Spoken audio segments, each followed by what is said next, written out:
Hello and a very warm welcome. Let's talk about number 44, Lewis Hamilton. Has to be given the Sir Lewis Hamilton. His achievements in motorsport have been sensational. And last weekend, a 7-time champion. As you can see, they're both up there. We've got Hamilton on 7. We got Schumacher on 7.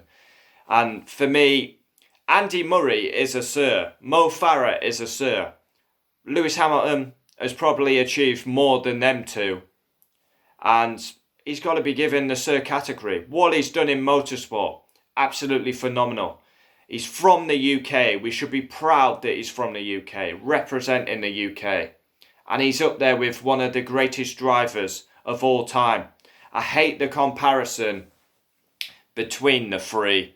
There's only 3 that are in the top 3 for me, and that is Senna, Schumacher, Hamilton.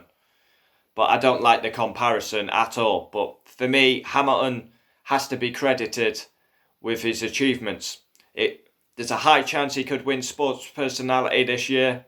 Maybe Marcus Rashford. And yeah, he should be given the Sir.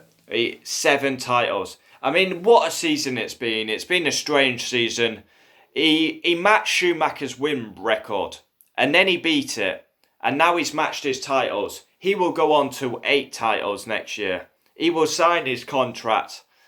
He is an amazing talent. Amazing talent.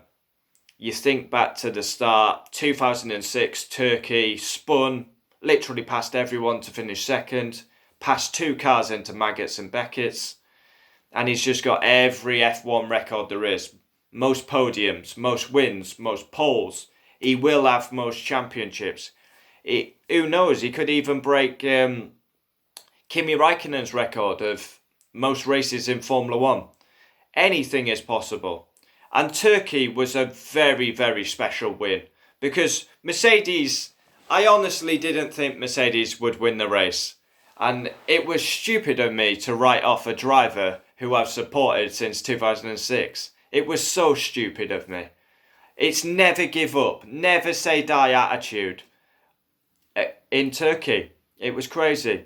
Qualified 6th, was like 30 seconds behind Lance Stroll, making a couple of mistakes, got passed by Vettel and Albon, and he just kept plugging away, kept fighting. And then the Mercedes became the Mercedes that we know, like a second a lap faster, caught up to Perez, passed Perez, and then just steamrolled the field. Didn't just win the race, won the race by 30 seconds. And Mercedes didn't look good in Turkey, yet he still won the race by 30 seconds. It was an outstanding drive. Once again, proves himself in wet conditions. 50 odd laps on the tyres. He is a special talent. Special talent. And for me, he will never be appreciated till he retires. I've always said that. Because people, all these keyboard warriors, oh, he's had the best car. Well, where were you in 2009 when he qualified so far down in Australia?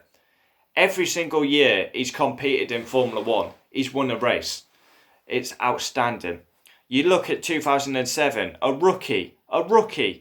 And he should have won the title. If not for the gravel trap at China. 2008, you have the best title decider ever. Last lap. Last race, last lap, last corner. We still didn't know who was going to be world champion. Famously, Timo Glock was still out on dries, thankfully. Then we had a bit of pain. 2009 was a dog of a car. 10, 11 and 12, Red Bull were just better. We were winning races. We were in the championship fight, but not really because Red Bull was better. Then he made what I can only describe at the time as a pretty odd decision to join Mercedes. Because at that time, Mercedes had only won 1 race. You leave in McLaren, who are known for winning titles and races, to join Mercedes, who had only won 1 race at the time. Obviously, they won races like back in time, but recently, 2012 Rosberg. Then 2013, they were very good in qualifying, not so good in the race. And then came the dominance 14, 15, 16, just constructors and drivers. Hamilton won every drivers apart from 2016. And again, he got pretty unlucky there. I mean, it's crazy to think Lewis Hamilton actually could be sat on 9 titles right now. 07, he should have won it. And 16, he should have won it. But his engine went bang when he was absolutely dominating the Malaysian Grand Prix. And now we have to put respect on Lewis Hamilton's name because he is a world-class driver. He's the best driver of his era.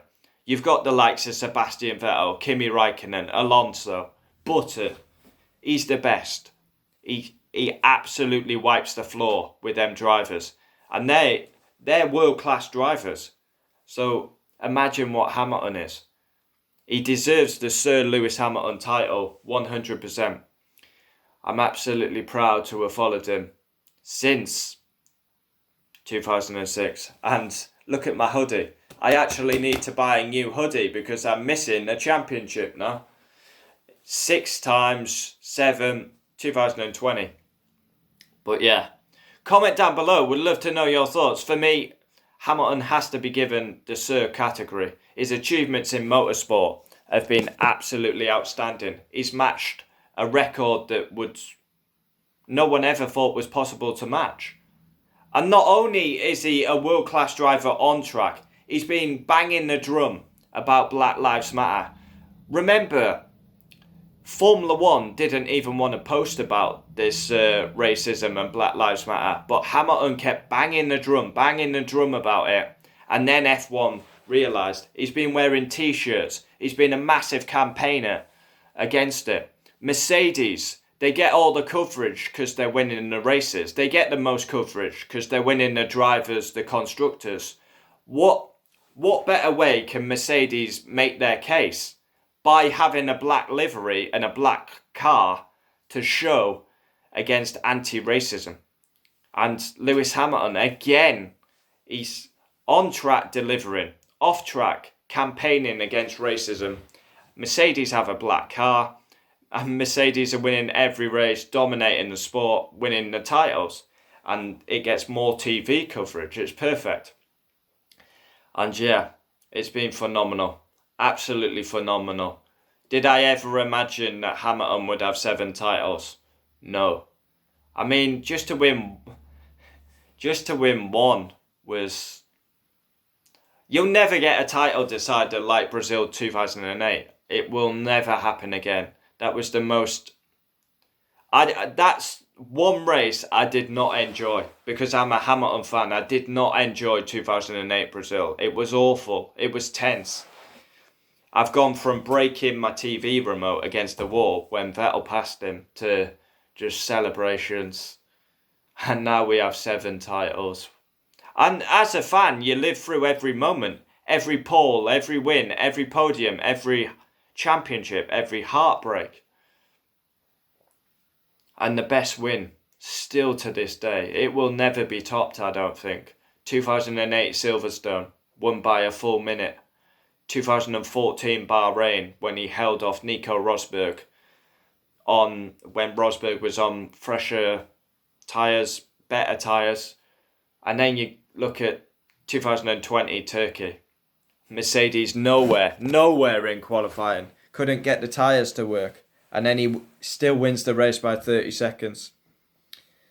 Of course, I'm quite biased towards Hamilton. Well, not in my reactions, I'm not biased, but he's got to be given credit, respect on his name. Coming from Stevenage to his dad, jobs, helping his career. And then Ron Dennis, big influence in Hamill's career. Ron Dennis, Martin Whitmarsh, got the contract, always ringing up, I want to drive them, I want to be in F1, I want to be in F1, I want to be in F1. And then putting his name on the market with that Turkey performance in 2006, where he made a big error, clunked the curb, spun, was down to 18th, and just passed everyone and finished second. It was unbelievable. But yeah, the journey will not stop here. The journey will continue. And this time next year, we will be doing 8 titles. and Lewis Hamilton will have the most titles in F1, the most wins, the most poles, the most podiums. I hate the comparison though, but Lewis Hamilton, put some respect on his name and make him Sir Lewis Hamilton. It has to be done. It's fantastic. Quite emotional as well, considering I've followed his whole career. Wow. Get in there, Lewis. On to 8 we go.